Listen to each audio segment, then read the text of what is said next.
Timing होती जप तप करताना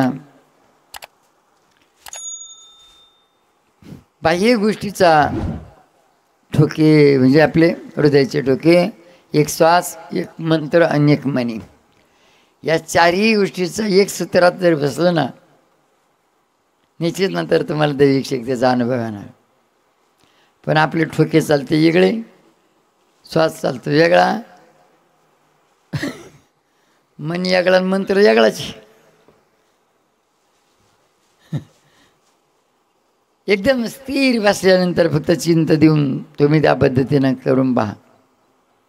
एक वेळ तरी एकाचं असतं माहिती आहे ना, एक ते कुलूप होतं एक, त्याचे सगळे आकडे एकसारखे आले की तेव्हाच उघडत ते, असं फिरक्या राहते त्याला. नवीन निघालं बा ते मालकालाच माहिती पाहिजे तो नंबर, आणि मालकाला नाही नंबर माहिती तर मग अवघडच कार्यक्रम, मग कुलूप तोडावाच लागेल म्हणते. तसं इथंही हे जर आपल्याला माहिती असलं, हे चार अंगी श्वास, हृदयाचे ठोके, मंत्र आणि मनी, हे जर एक सूत्रात जर बसलं तर तुम्हाला तुमच्यात परमेश्वराने काय ठेवलं ते सगळं सापडेल बा. म्हणून मात्र त्याच्याकरता माळ तुटल्यानंतर सुद्धा बोलायचं नाही, थुका गिळायचं नाही. माळ होऊन गळ्यात घालीपर्यंत 2-4 मणी का सापडाना, पण ते गळ्यात घालून घ्या.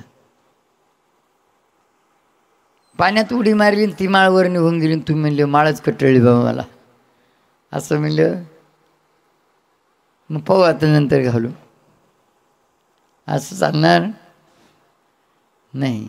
मग त्या अनुष्ठानाचा काही उपयोग नाही. त्याच्याकरता म्हणतो ना, हे नियम तुम्ही जेवढे कडक पाळणार तेवढं तुम्हाला अनुभव येणार.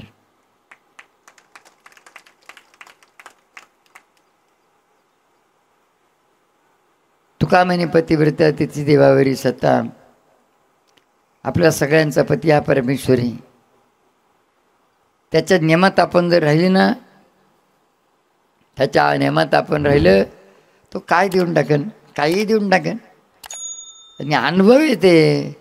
नुसते नियम पाळत असताना, नित्यक्रम विधी पूजा आरती जप करत असताना त्या व्यक्तींनी मात्र विंचू उतरवला, पान उतरवलं, त्यांनी डोकं दुखत तो विभूती दिली त्यांच्या हाताने, तरी त्यांना आराम वाटला. येच तुझा आहे तुझं पशी परी तू जागा चुकलाशी. ज्याचा परमात्मा परमेश्वर जाता त्याच्या हाती आली पुरी सत्ता. आम्ही तरी काय करतो नेमकं? फक्त विधी पूजा आरती जप तप नियमाने करतो. म्हणून मात्र देव एवढं करतो का नाही? विहिरीला पाणी लागायचं असलं तर आम्हालाच विचारते, गाडी घ्यायची असली का आम्हालाच विचारते, घर बांधायचं असलं तर आम्हालाच विचारते. काय नाही, सगळ्या गोष्टी आम्हालाच विचारते, दुःखाच्या सुखाच्या. आता तुम्हाला माहिती आहे तुमचे काय काय प्रश्न राहते, सगळं आम्हालाच विचारते. काय नाही, आपण काय करतो? नियम पाळतो. तसंच तुम्ही जर नियम पाळले तर तुमच्यातही ती शक्ती राहील. आणि बाबाजींचं वाक्य सिद्ध होईल, जो माझ्या नियमा पडेल मी त्यांच्या कामा. म्हणून मात्र ह्या पद्धतीनं हेच हे आपल्याकडं, आपल्याला काही कुठे शोधायची गरज नाही. अनुष्ठानातून हेच शिकायचं. एक गोष्ट कायमस्वरूपी टिकून राहू द्या, नम्र झाला भूता त्याने कुंडीले अनंता. काय घ्या, फक्त एवढंच घ्या. तसं जर विचार केला ना, मुंगीसुद्धा आपल्यापेक्षा श्रेष्ठ आहे. मुंगीसुद्धा आपल्यापेक्षा श्रेष्ठ आहे. मुंगीसुद्धा. तू म्हणा कसं काय बा? आपण तरी उठलं का मात्र जेवण करायचं, काम करायचं, झोपायचं. जेवण करायचं, काम करायचं, झोपायचं, सगळं संग्रह करून ठेवायचं. मुंगी कधी मात्र तुम्ही उभी राहताना पाहिली की तिच्या पाठी मग आपल्यापेक्षा जास्त धावपळ आहे. मुंगीच्या पाठीमागं आपल्यापेक्षा जास्त धावपळे. तुम्ही थांब थांब म्हणलं तरी ती थांबणार नाही. मला मात्र एवढा एवढा साखरेचा दाणा उचलीन आणि तिचा कार्यक्रम चालूच राहील. पण ती कुठं मात्र एका ठिकाणी साखरेचा दाणा ठेवून मात्र खात बसली. पाहिलं की तुम्ही कधी? हां, तिला उचलत नाही तरी ती तीच कसं काय ना. आणि झोप माहिती नाही तिला. आपल्यापेक्षा श्रेष्ठ आहे की नाही ती? म्हणून मात्र आपल्यापेक्षा श्रेष्ठ हे माना आणि आपल्यामध्ये नम्रता ठेवा. अहंकार या दोन गोष्टीला फक्त जिंका. अहंकार आणि नम्रता. काय नाही ते सगळं मिळेल आपल्याला. या दोन्ही गोष्टी जर आपल्याकडे असल्या तर या दोन्ही गोष्टीमध्ये सगळं विश्व दडलेलं आहे. खरं जर म्हणलं तर गाडं गुडं घरदार कांदे वांगे विहीर मोटर सायपन पैसा अडका सगळं याच्यातच दडलेलं आहे. काय? नम्रता. नम्रता म्हणजे त्याच्यात आलं. म्हणून मात्र माझं या गोष्टी अनुष्ठानातून शिकायच्या असतात आपल्याला. आणि आपल्या कोण्याही जीवाला त्रास होता कामा नाही. झालं त्याबद्दल. आणि कोणाच्या मनाला एवढं तर कळतं का नाही आपल्याला? कसं बोलल्यानंतर दुसऱ्याचं मन जिंकता येईल का? आपण कसं बोलल्यावर त्याच्या मनाला दुःख होईल येतं कळतं का नाही?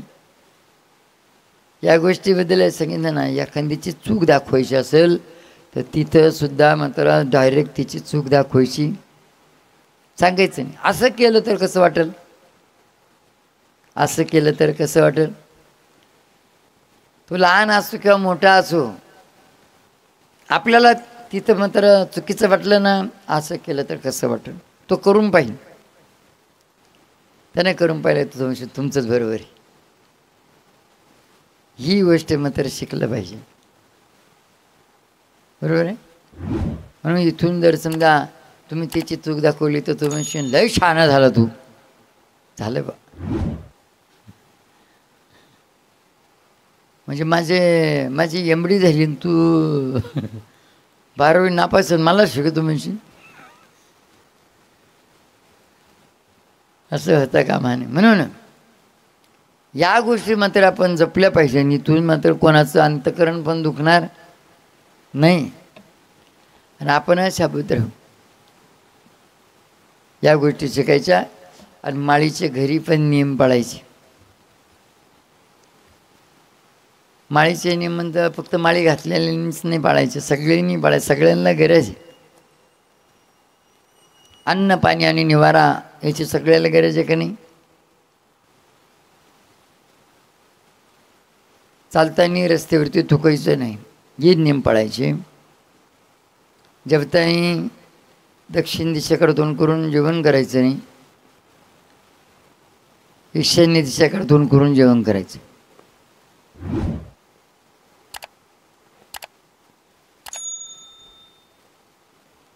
जांभळी आल्यानंतर चुटकी